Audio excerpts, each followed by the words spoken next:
Eu vou falar um pouquinho sobre esse livro, Pastoreando o Coração da Criança, do autor Ted Tree.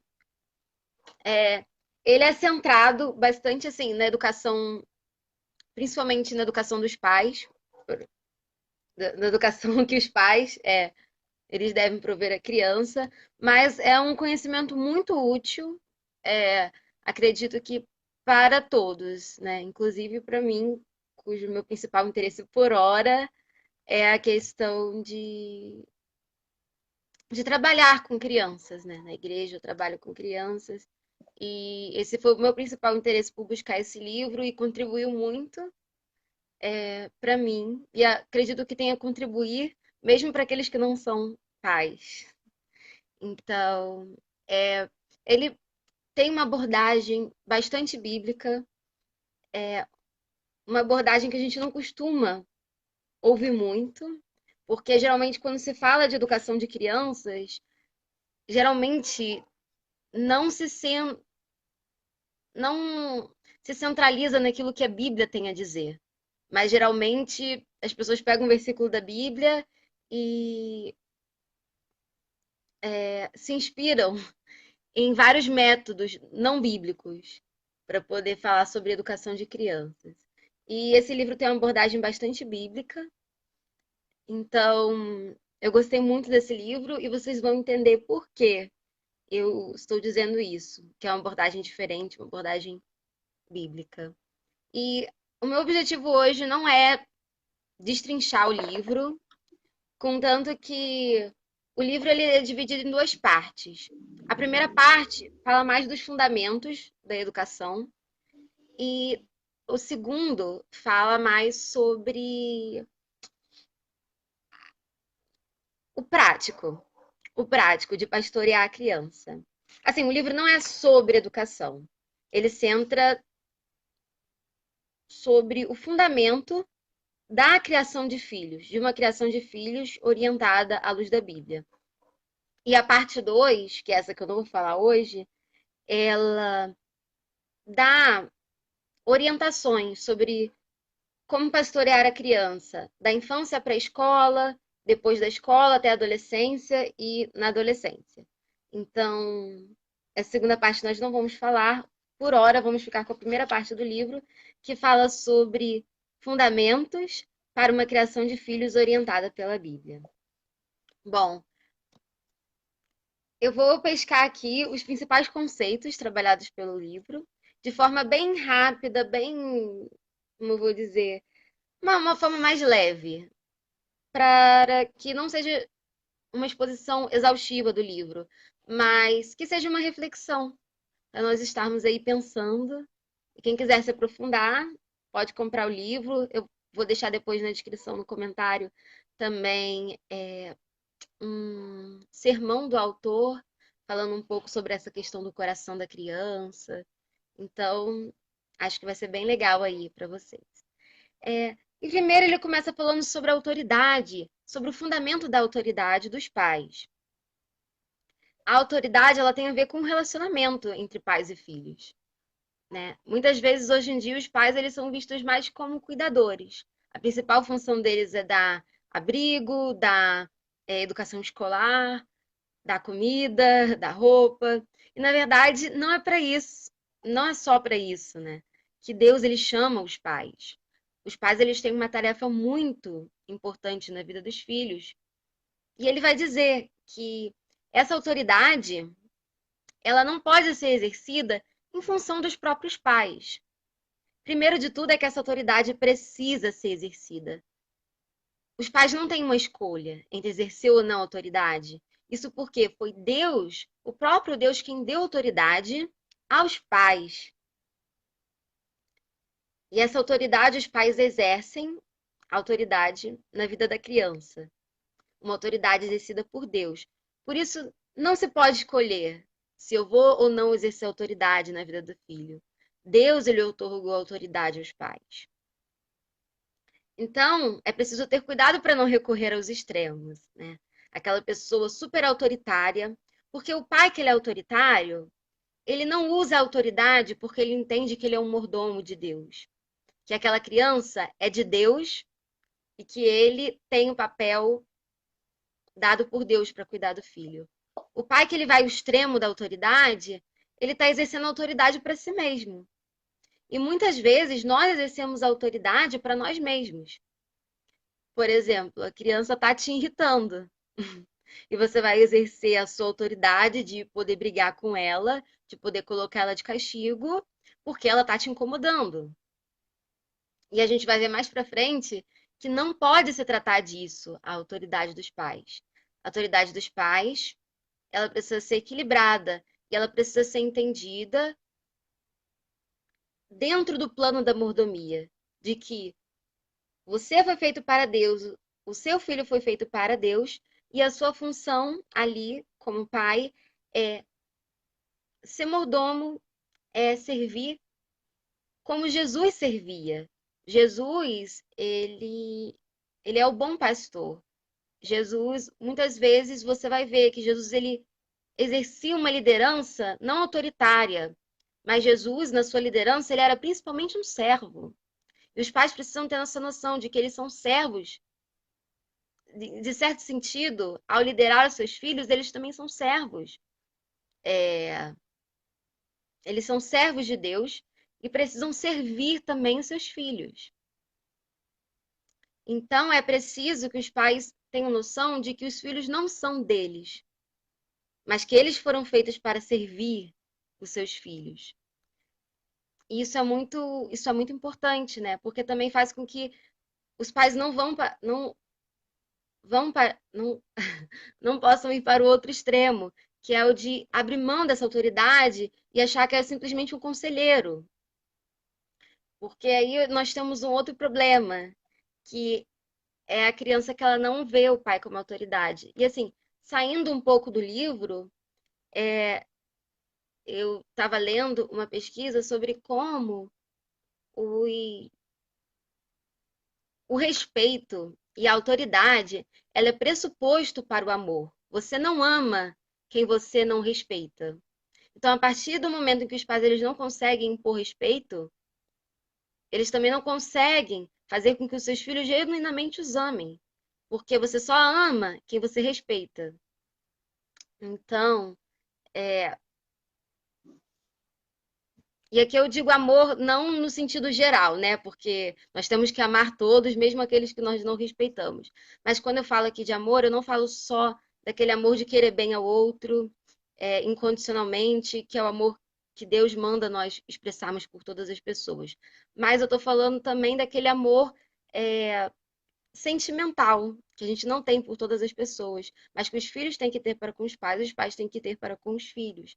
E esse amor, ele precisa surgir da base do respeito. E quando os pais não têm autoridade, eles não têm respeito. Então, uma coisa que o pai, ele precisa entender é que ele pastoreia a sua criança. Ele precisa guiar a sua criança nos caminhos de Deus. E para isso, ele não pode colocar o seu próprio padrão. Ele precisa seguir os padrões de Deus. E os padrões de Deus são muito mais elevados do que o nosso padrão. Vou dar um exemplo. O pai, ele nem precisa pensar duas vezes para querer corrigir a criança que está fazendo birra. Porque a birra, ela incomoda, né? Então, aquela criança que está fazendo barulho e ela está gritando, aquilo incomoda você, então você vai querer corrigir aquela criança. Mas e a criança que, por exemplo, ela é orgulhosa e ela se veste bem e ela corre atrás de tirar boas notas, mas por orgulho, porque ela quer ser melhor do que as outras crianças. Esse tipo de coisa, os pais não têm vontade de corrigir, porque afinal aquela criança ela tá até se comportando bem, ela tá até tirando boas notas, entendeu? O orgulho, por exemplo, não é uma coisa que os pais se sintam que eles queiram corrigir na criança, porque muitas vezes dependendo da forma em que esse orgulho, né, muitas vezes é manifestado de forma ruim, mas quando ele é manifestado de uma forma socialmente aceita, você não vai querer corrigir pelos benefícios que aquilo vai te trazer. Mas o padrão de Deus, ele é muito mais elevado do que o nosso padrão. E a gente não pode querer corrigir a criança com base no nosso padrão, naquilo que incomoda não a gente, mas com base no padrão de Deus. E o padrão de Deus, ele é muito elevado. A gente sabe que é elevado porque a gente mesmo não consegue cumprir com esse padrão. E nisso é aí que entra a centralidade do evangelho na criação da criança. Porque a criança ela precisa saber que ela é pecadora, assim como você, que também é pecador, e que tanto você, pai, como ela, vocês dependem da graça de Deus, não somente para serem salvos, mas também para dia a dia controlar os impulsos pecaminosos dentro de você, para dia a dia depender de Jesus e da graça que vem da cruz para poder vencer o pecado dia a dia. E a criança ela precisa ter essa noção.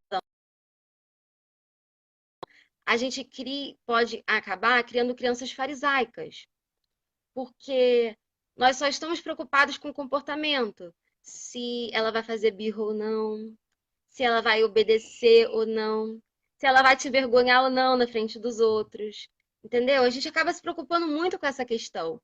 E, e eu entendo isso, mesmo não sendo pai, mesmo não sendo mãe, porque como professora de criança, muitas vezes você quer corrigir a criança porque você tem medo de perder o controle da sala, ou então porque pode passar uma pessoa ali do lado, e se a pessoa ali do lado vê que a criança está fazendo birra na sua sala, você vai se sentir envergonhada, porque aquela pessoa pode pensar que você não sabe controlar a sala de aula, por exemplo. Então, nós muitas vezes temos impulsos pecaminosos em querer corrigir aquela criança. Nós corrigimos elas por outros motivos, que não o motivo que realmente deveria nos motivar a corrigir a criança. E qual é esse motivo? Esse motivo é saber que o verdadeiro ofendido de qualquer pecado é principalmente Deus. Deus, ele é ofendido quando a criança peca. Deus ele é ofendido quando você peca. E então, muitas vezes, quando a criança te desobedece, você pensa logo na ofensa que ela está fazendo a você, na ofensa que ela está fazendo à sua autoridade. Isso vai gerar ira. Você acaba ficando irado contra ela, porque ela está te desobedecendo. E você acaba corrigindo por ira. E você acaba querendo punir ela por ira. Isso está errado. Porque você também está fazendo aquilo por um impulso pecaminoso. E nós sabemos que Jesus, ele não quer obediência por obediência. Jesus, ele não se importa só com o que é feito, ele se importa em como aquilo é feito. Então, quando a gente ensina uma criança a se comportar bem, para não passar vergonha na frente dos outros, a tirar boas notas só porque ela precisa ganhar dinheiro lá na frente, a te obedecer, porque se ela te obedecer, ela vai ganhar alguma coisa. Você está levando ela a fazer a coisa certa por motivações erradas. Isso gera uma criança farisaica. E nós sabemos como Jesus era duro com os farisaicos. Jesus falava para os farisaicos: vocês transformaram, falam da lei, né? Os fariseus eles transformaram a lei em algo menor. Como assim algo menor? Em algo que pudesse ser cumprido. Então, quando a gente acha que a lei, elas são só atos, é fazer ou não alguma coisa, a gente diminui a lei, porque se fosse só fazer a coisa certa, até poderia ter alguém aí, um justo sobre a face da terra. Mas a gente realmente não consegue ser justo, porque por mais que a gente faça a coisa certa, muitas vezes a gente faz a coisa certa com a intenção errada. E muitas vezes nós somos fariseus, nós fazemos a coisa certa, nós fazemos pelas intenções erradas. E infelizmente, nós cada dia mais ensinamos as crianças a fazer a coisa certa, mas pelas motivações erradas. Então, muitas vezes, quando a gente consegue uma criança bem comportada, nem sempre quer dizer que aquela criança está sendo pastoreada pelos seus pais, nem sempre quer dizer que o coração dela está correto. Ela pode estar fazendo isso por N questões, pelos benefícios que ela vai receber, por orgulho, porque ela tem preocupação com o que as pessoas vão pensar dela, e não porque no coração dela ela sabe que ela é pecadora e que o pecado dela ofende a Deus e que ela quer realmente fazer a coisa certa.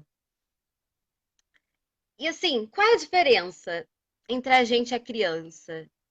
Para mim, agora saindo um pouco do que o autor fala no livro, eu vou colocar mais uma coisa que, assim, basear, que tem a ver com o que o livro diz, mas que eu penso, que a diferença entre a gente e a criança é que a gente aprendeu a mascarar os nossos impulsos pecaminosos. Quando eu digo a gente, eu digo os adultos. Qual é a diferença do adulto para a criança? Por que que o adulto não faz birra? Porque o adulto aprendeu a canalizar os impulsos pecaminosos de outra maneira, de uma maneira mais socialmente aceitável. Como assim? Quando uma criança faz birra, eu já ouvi a seguinte frase: Ah, essa criança gosta de fazer birra. Sinceramente, eu não acho que uma criança goste de fazer birra. Ela tá. Quando uma criança é contrariada, ela se joga no chão e ela chora. Ela tá feliz em fazer isso? Ela tá gostando de fazer isso? Não acho que seja o programa preferido de uma criança fazer birra. Não acho mesmo, assim. Claro que existem exceções, né? Existem crianças que são altamente, que aprenderam a ser altamente manipulativas. Mas, em geral, a criança que está fazendo birra, ela não gosta de fazer birra. Mas por que que ela está fazendo birra? Porque ela não aprendeu a controlar o impulso pecaminoso dela da raiva. E como ela não sabe comunicar isso, ela não sabe colocar aquilo de outra forma, ela faz birra.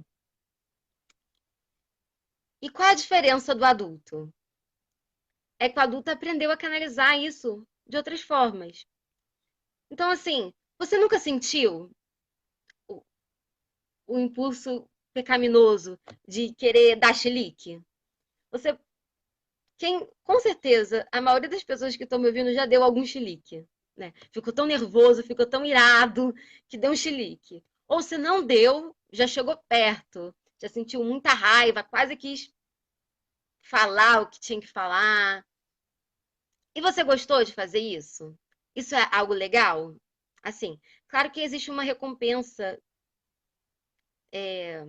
como eu vou dizer, recompensa não, um prazer pecaminoso nisso. Existe um prazer pecaminoso nisso. Mas você gostou de fazer isso? Isso é algo legal para você? Você queria ter feito isso? Provavelmente não. Pelo menos nós cristãos, não. Por que não? Porque isso é o pecado dentro de você que você não conseguiu controlar e ele explodiu. E ele, né, foi só uma explosão daquele pecado que estava bem controlado dentro de você.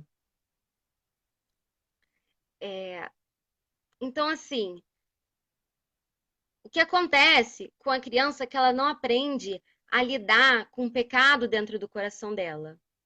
Ela pode acabar aprendendo, e provavelmente vai aprender durante a vida adulta, a se comportar de forma socialmente aceitável. Mas ela não aprendeu a lidar com os impulsos pecaminosos que estão dentro do coração dela.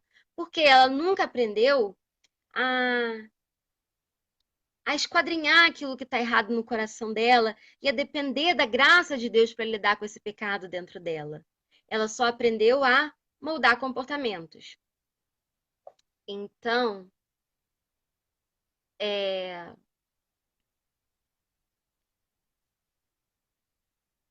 então a gente tem que ter muito cuidado.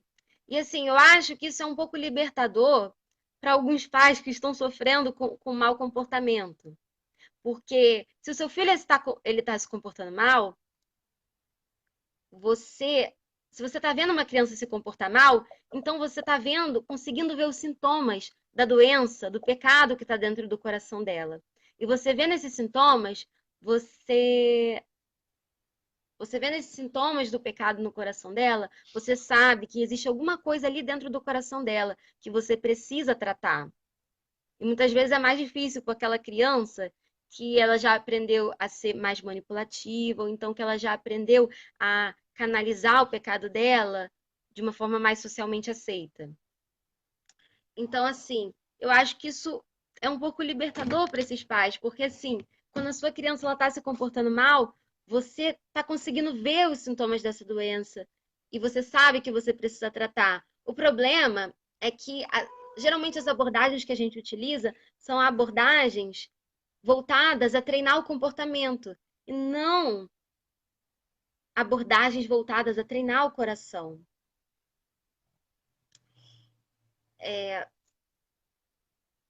E aí eu queria falar sobre algumas coisas que o autor pontua na educação de filhos. Ele fala sobre os objetivos que muitas vezes os pais têm na educação dos filhos. E ele cita alguns deles, que são, por exemplo, desenvolver habilidades especiais.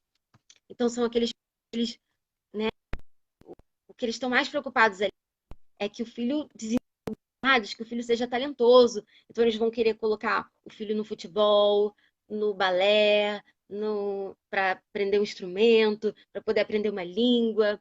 E essa é a principal preocupação deles, porque eles querem que os filhos sejam bem-sucedidos, que tenham sucesso. Claro, todos os pais querem o sucesso dos filhos, mas qual é o objetivo de tudo isso? Não pode ser desenvolver habilidades especiais. Nem mesmo pode ser o que o autor chama de ajustamento psicológico, que isso é muito pregado hoje em dia, que a principal coisa que a gente precisa construir na criança é uma autoestima. Você tem que minimizar os sofrimentos emocionais, qualquer coisa que cause qualquer desconforto emocional na criança, para que ela sempre ouça palavras positivas e ela tenha autoestima. Tem outros pais que o principal objetivo deles é que os filhos sejam salvos. Isso é errado? Claro que não é errado querer que o filho desenvolva habilidades especiais, querer que o filho ele tenha uma boa estima por si próprio, nem querer que os filhos sejam salvos. Mas isso não pode ser um fim em si mesmo. Porque pensa bem, os pais cujo principal objetivo é que os filhos sejam salvos. São pais que eles vão levar o filho para a igreja esperando que em um momento o filho deles vai aceitar Cristo, se converter e vai ser aquele evento mágico, maravilhoso, que a partir dali o filho dele vai se transformar e a partir dali vai ser outra pessoa. Só que esses pais eles acabam perdendo de vista o seguinte, que a graça de Deus, claro, ela salva, mas que pastorear, mas é preciso pastorear a criança. A graça de Deus não é somente aquilo que nos salva do inferno no momento em que a gente aceita Cristo como Salvador, mas a graça, ela precisa estar presente dia a dia na nossa vida, nos ensinando a, a agradarmos a Deus dia a dia. E então, claro, que as crianças sejam salvas é uma motivação legítima, mas não pode ser o objetivo, porque o principal objetivo precisa ser que essa criança aprenda a fazer o correto pelas motivações corretas e agradar a Deus.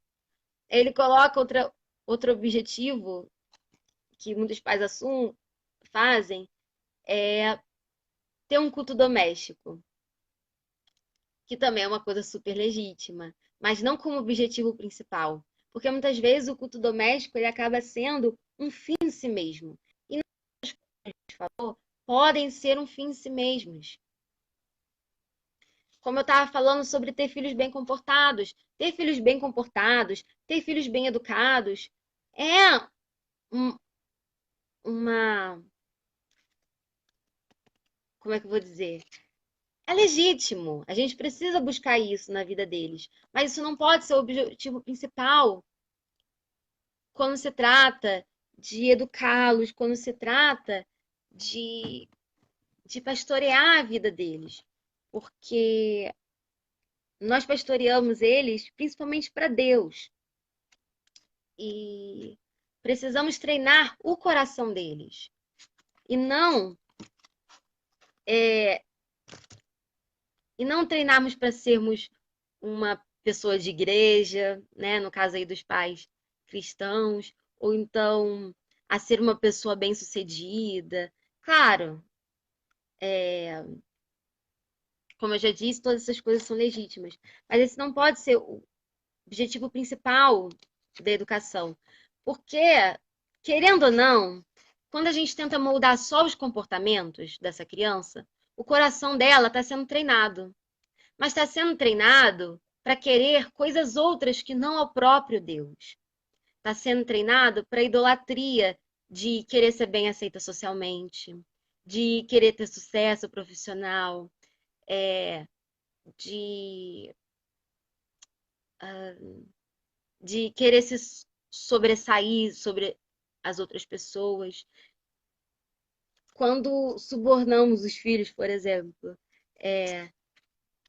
eles não acabam não fazendo a coisa certa pela coisa certa, não por uma inclinação do coração, mas eles acabam fazendo porque eles querem aquela recompensa. Então, quase terminando aqui, vou só falar algumas abordagens de educação que os pais usam. A do suborno, por exemplo. Ó, faz o dever de casa a semana inteira, que no final de semana eu te levo para lanchar no McDonald's. Ou então uma abordagem emocional, por exemplo. Ah, a criança não fez o dever.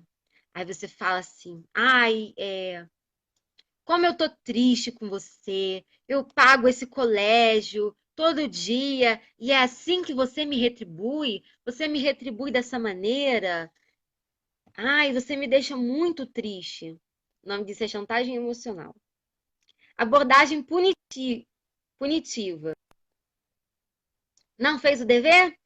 Vai ficar a semana inteira sem televisão.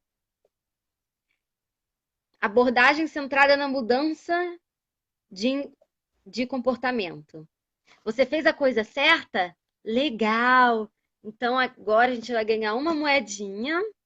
Você vai ganhar uma moedinha para no final do mês você ver se você vai ganhar ou não o presente do bom comportamento. Abordagem do tipo, não acabei tão mal. O que ele chama de abordagem do tipo, não acabei tão mal? Você acha que você foi bem educado pelos seus pais, que você não acabou tão mal. Então você vai e simplesmente reproduz a educação que seus pais te deram para com as suas crianças sem nem refletir qual o objetivo daquela, daquela educação.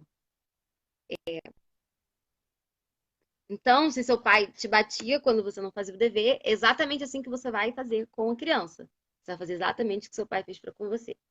E assim, claro que a gente pode usar um elemento ou outro dessas abordagens, mas a nossa principal abordagem, a nossa abordagem, ela precisa ser bíblica. Senão, quando a gente suborna a criança, a gente está ensinando ela, inclinando o coração dela a valorizar as recompensas que ela pode ou não ganhar. Na abordagem emocional, você está fazendo com que ela faça a coisa certa porque ela está preocupada ou não em, em ter ou não a sua aprovação e em se sentir ou não envergonhada por aquilo que ela está fazendo. Na punitivista, ela vai fazer a coisa certa para poder evitar a punição. E então, nós estamos treinando elas para serem fariseus. Isso. E aí não é surpresa que muitas crianças se rebelem. Porque você está educando ela com base na sua ira, na ira que você sente quando ela te obedece, na vergonha que você tem quando ela faz birra na frente dos outros. Você está treinando ela com base no que os impulsos pecaminosos dela geram em você. Então acaba sendo uma educação pecaminosa também, nesse sentido. E a gente precisa olhar muito para o pastoreio do próprio Jesus Cristo. Claro que Deus, ele nos dá recompensas. E vai nos dar recompensas por coisas boas que nós fizemos. Mas Deus, ele não quer que você o agrade por causa dessas recompensas. Porque quando você agrada a Deus por causa das recompensas, você está agindo de maneira pecaminosa. Então a gente fala muito sobre como a gente não deve querer Deus pelas bênçãos que Ele pode dar ou não. Mas você está educando a sua criança a fazer exatamente o contrário. Você está educando ela a fazer as coisas pelo que ela pode ou não receber. Então, agora, né, já falei bastante, mas para fechar, uma breve palhinha sobre o que seria educação bíblica. E o método bíblico, o autor vai dizer que está centrado em duas coisas. Primeira, comunicação. Segunda, vara. Começando pela comunicação, ele vai dizer, né? Como? Pensa só, quantos por cento da sua comunicação tem a ver com regras, correção e disciplina? Quanto por cento da comunicação dos pais para com os filhos tem a ver com regra, correção e disciplina? Isso não é só com os pais, não. Em geral. A gente tem uma tendência de não ouvir a criança. E a gente acha que comunicação é dizer a coisa certa no momento certo. Quando, na verdade, comunicação pressupõe também ouvir. Você precisa ouvir e falar. E você está se comunicando com a criança. Mas a gente tem esse impulso de querer só colocar as regras. Então, você só fala grande parte da sua comunicação com a criança. É só falar o que ela deve ou não fazer, depois corrigir ela quando ela não faz o que foi certo e disciplinar ela quando ela não faz o que for certo. Quando, na verdade, quando você pastoreia a criança, a sua comunicação precisa englobar encorajamento, correção, repreensão, apelo, instrução, aviso, ensino, admoestação, exposição de benefícios e obediência. Não posso entrar em todos eles, mas o livro ele fala sobre todos eles. Então fala sobre como a comunicação ela não pode se dar só no momento em que a criança ela faz uma coisa errada. Não é assim que Deus nos trata. Deus não é um pai que está sempre ali olhando para baixo para esperar o momento que a gente vai fazer uma coisa errada para nos corrigir. Não, ele quer que dia a dia nós venhamos na presença dele e que nós contemos para Deus como nós nos sentimos e se nós fizemos alguma coisa errada, nos arrependermos e confessarmos o pecado que está dentro do nosso coração. É isso que Deus quer para com a gente. Não, Deus não está ali só para corrigir. E a gente, em vez de se inspirar em Deus, a gente faz muito contrário daquilo que Deus faz com a gente. E eu acho que a gente podia pensar muitas vezes se isso aí já é uma reflexão minha, é, não é do autor do livro. A gente podia pensar se a gente gostaria que Deus nos educasse da mesma maneira que a gente está educando os nossos filhos. Eu acho que é uma reflexão interessante. É, e aí eu queria dar um exemplo, que é o seguinte, de que nem sempre a gente precisa só corrigir e dizer tá errado, tá certo. Eu estava conversando com uma criança e eu perguntei para ele, né, se tinha alguma coisa de errado, se tinha alguma coisa que estava incomodando o coração dele. E ele falou para mim o seguinte: ele falou para mim que ele estava falando palavras feias, que ele estava triste por causa disso, porque ele estava falando palavras feias. E eu perguntei por quê, e ele disse que os amiguinhos estavam falando, e aí ele quis falar também, tipo assim, para poder não ficar fora, né, para poder não ser excluído, mas que ele não gostava disso. Aquela criança, ela precisava que eu chegasse para ela e dissesse assim: falar palavra feia é errado, não faça isso. Ela não precisava disso. Por quê? Porque ela já estava contrita, porque ela já sabia que aquilo era errado. Ela já sabia que aquilo que ela estava fazendo era errado e ela não queria fazer aquilo. Que benefício teria eu chegar para ela e dizer assim: isso é errado? Claro, se ela estivesse fazendo aquilo e não achasse que era errado, beleza. E o meu papel era chegar para ele e falar: olha, isso está errado, você não pode fazer isso. Mas ele já sabia que ele não podia fazer isso. O coração dele já estava triste, já estava contrito. Então, qual era a conversa que essa criança precisava? A mesma conversa que a gente precisa quando a gente está em pecado, que é a graça de Deus, ela nos ajuda a vencer o pecado dia a dia. Então, o que eu precisava fazer com aquela criança, né, que eu efetivamente fiz? Falei para ela: você reconhece que isso está errado, que isso ofende a Deus, que isso entristece a Deus. Entende? Ah, entendo. Então, a graça de Deus, Jesus ele morreu na cruz, e ele nos livra do pecado, para que o pecado não possa nos dominar. E Deus ele vai ajudar, Jesus ele vai ajudar a tirar esse pecado do seu coração, a você vencer esse pecado. Você não precisa ser dominado por esse pecado. É, era disso que é disso que ele precisava naquele momento. Então, não é só dizer o que está certo, o que está errado e punir quando está certo, está errado. É também ajudar ele a saber que o coração dele é pecaminoso, mas que a graça de Deus está ali para ajudar ele a vencer o pecado. E que ele pode contar com a minha ajuda e com a ajuda de outras pessoas quando ele se sentir assim, quando ele se sentir tentado a cometer esses pecados. Não é assim que você quer que outro irmão fale com você quando você contar que você está em pecado? Ou quando você buscar um irmão para falar sobre os seus pecados, você quer que ele diga para você: você não pode fazer isso, sabe? Então eu acho que a gente, não sei, a gente não vê as crianças com os olhos que elas precisam ser vistas. Ver a criança como pecador não é uma coisa errada, é um favor que você precisa fazer para ela, porque assim você consegue entender melhor ela, porque você também é um pecador. Ela está passando pelos mesmos dramas, pelos, claro, né, igual, né, mas por dramas semelhantes aos seus. E claro que a criança ela não precisa saber quais são os pecados que você está enfrentando e como você está fazendo para enfrentar os seus pecados. Não precisa saber disso. Mas ela precisa saber que você está ali como autoridade na vida dela, mas que você também enfrenta esses mesmos pecados e que você também é pecador. E também, como ela, depende da graça de Deus para enfrentar esses pecados. E bom, muitas vezes você vai precisar também da vara. E nesse aspecto, eu vou só ler o que a Bíblia fala.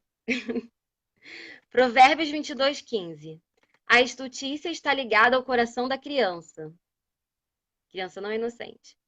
Mas a vara da disciplina a afastará dela. Hebreus 12:11. Toda disciplina com efeito, no momento, não parece ser motivo de alegria, mas de tristeza. Ao depois, entretanto, produz fruto pacífico aos que têm sido por ela exercitados, fruto de justiça.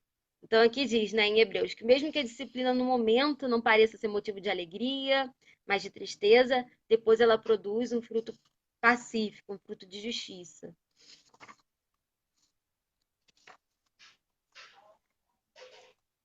Então, então ele faz essa abordagem de uma educação bíblica que tem a ver com comunicação, sempre voltada ao pastoreio do coração daquela criança, atenção ao aquilo que está no coração dela, aquilo que está levando ela a pecar.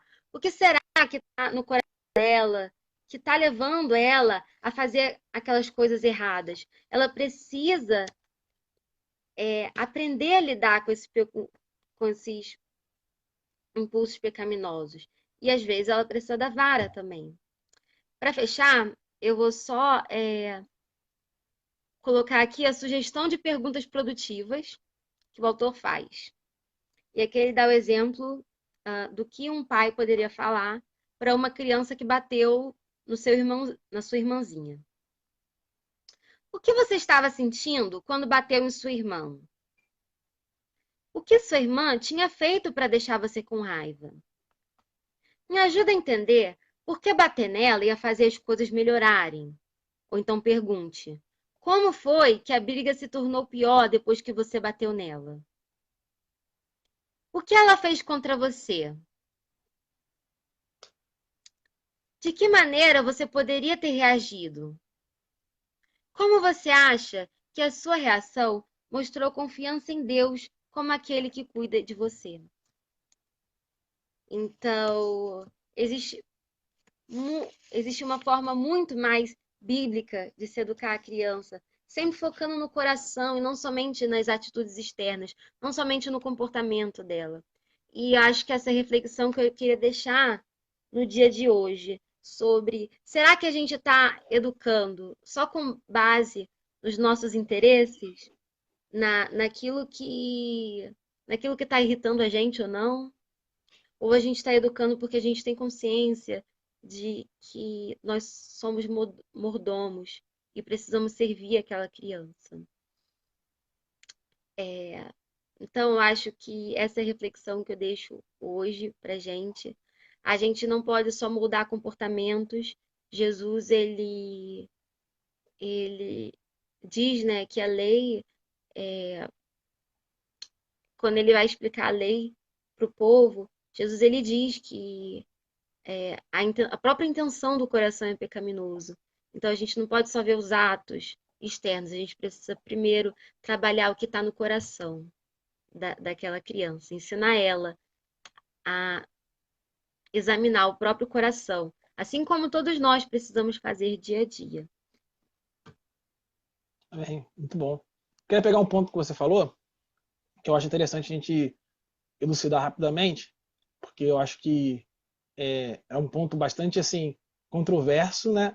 Assim, eu concordo com a visão do autor, mas talvez muitas pessoas possam ter ficado assim nervosas, como você falou, né? Por causa da cultura eclesiástica que a gente vive. Eu quero só pegar e falar o que eu entendo, e você pode aí discorrer aí se é exatamente eu entendi da forma correta, tal, né? Quando você falou que tem paz com três objetivos diferentes, né? Aí eu peguei aqui, eu anotei o ponto que eu achei controverso, mas se você me lembrar os dois aí, que é essa paz que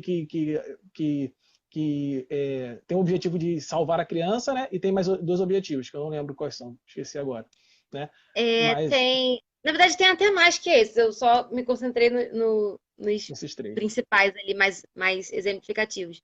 Tem o de você formar habilidades, crianças com habilidades especiais.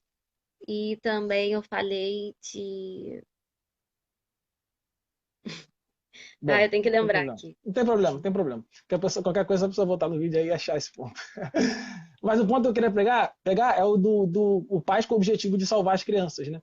Porque a primeiro momento, né, que você não acabou explicando, se aprofundando tanto, a primeiro momento a pessoa pode falar, como assim? Nosso objetivo é salvar as crianças mesmo, não é não? Né? Assim, eu entendo que está correto o livro, que nosso objetivo final não pode ser salvar as crianças, porque salvar as crianças está fora da nossa alçada.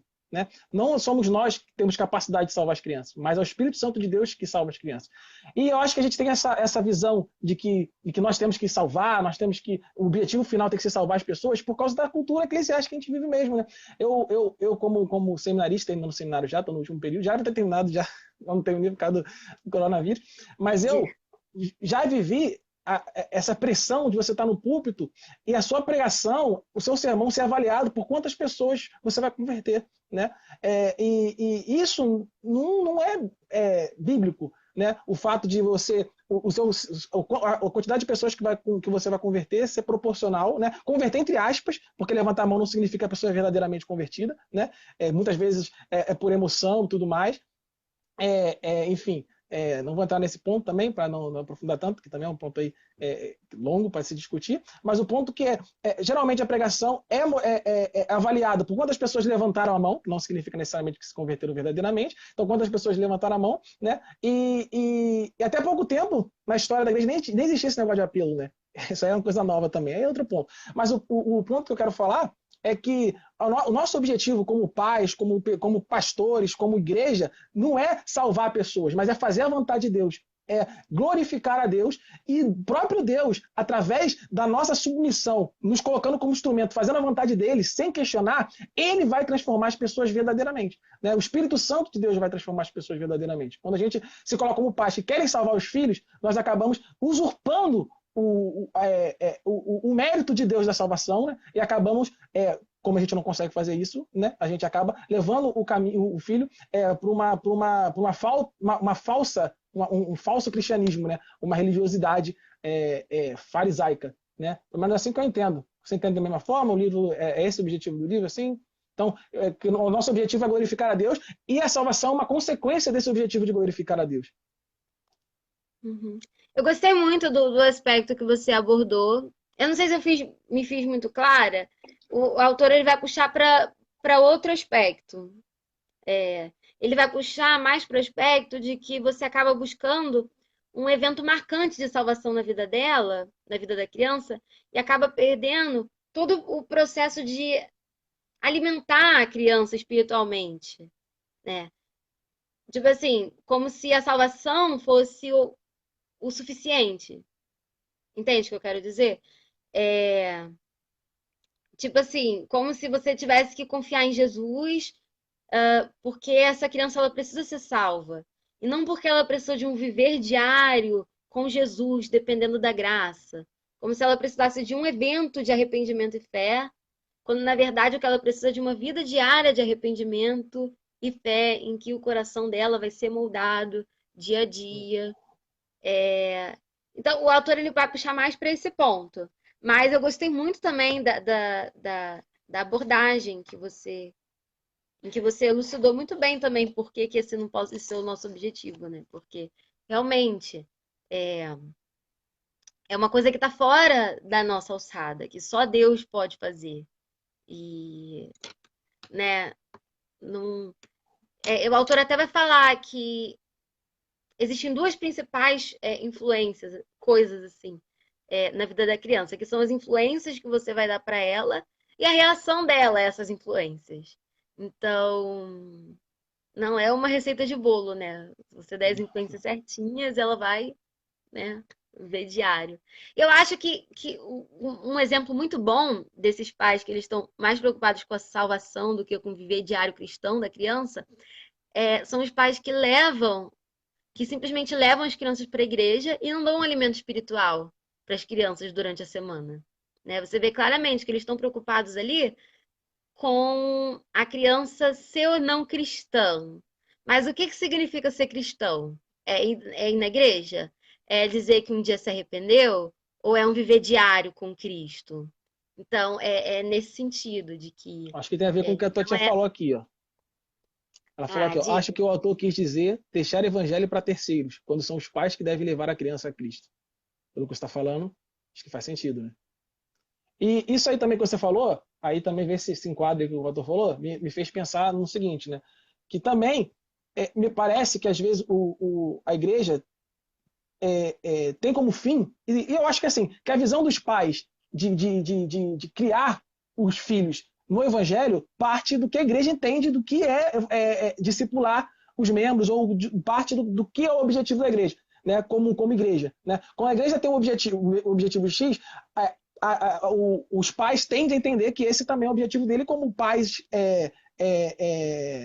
ao educar o filho. Não sei se ficou claro, mas, por exemplo, dando um exemplo aqui, por exemplo, às vezes eu tenho a impressão que o objetivo final da igreja é que a pessoa se converta desse jeito que eu falei, né, levantando a mão e se tornando um membro da igreja e acabou. Né? Me parece que assim, todas as pregações é somente para pessoas para fazer pessoas que não conhecem o evangelho, né, se converterem e se tornarem membros da igreja. Me parece que muitas vezes o fim da igreja é esse, quando esse, na verdade, é o primeiro passo que deveria ser. Porque quando você se decide por Cristo, aí mesmo começa a jornada. É um universo para se conhecer.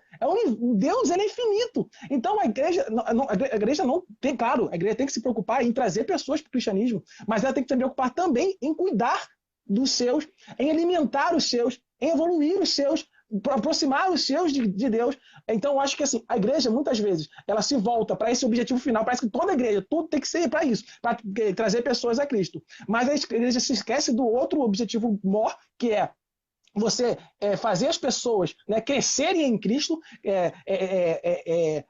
ajudar essas pessoas no processo de santificação que acontece aí após a decisão, né, após a conversão, né, e isso reflete no relacionamento dos pais com os filhos, né, de que tipo os pais eles só querem, o objetivo é fazer eles se tornarem membros de uma igreja. Aí não importa se eles estão vivendo da forma correta, como a Bíblia ensina, se eles estão buscando conhecer a Deus cada vez mais, se eles estão conhecendo quem Deus é, tendo sede de conhecimento por quem Deus é, né? Tendo o seu interior de fato transformado, se as suas motivações são as corretas, não importa. O que importa é ele levantar a mão um dia, se decidir e se tornar membro de uma igreja. Né? É o que me parece. Não sei se também é essa abordagem do livro. Sim, sim, sim, sim. E é até por isso que você fala de pastorear o coração da criança, né? Porque o pastor, ele não é só aquele que. O pastor, o principal objetivo dele não é pegar o máximo de ovelha que ele consegue, nem manter a ovelha dentro do cercadinho. E muitas vezes o que o pai tá tentando os pais estão tentando fazer é manter a criança dentro do cercadinho, entendeu? Desde que ela não fuja, tá ótimo. Ou então, tipo assim, manter a ovelha dando cercadinho e dar comida, dar água e fazer com que ela não fuja. E, na verdade, não é isso. Na verdade, você vai ter que guiar ela exatamente pelo caminho que ela tem que andar. Você precisa cuidar do coração dela, porque o leão que vem atacar a ovelha, não, né, o principal leão que vem atacar a ovelha não é a ameaça física, mas é principalmente a ameaça espiritual. E muitas vezes a gente está tão preocupado em moldar comportamento e não moldar o coração que a gente perde de vista o principal ataque que ela está sofrendo, né? Então a gente não cuida da ira que está no coração dela, do orgulho que está no coração dela e de todos aquele pecado dentro do coração dela. E aí quando a gente não faz isso, a gente não está pastoreando. Né? E a igreja também é assim. O nosso objetivo não é pegar o máximo de ovelhas possível, mas é principalmente ter qualidade no pastoreio daquelas ovelhas que estão ali sobre a sua autoridade, sobre o seu cuidado. Amém.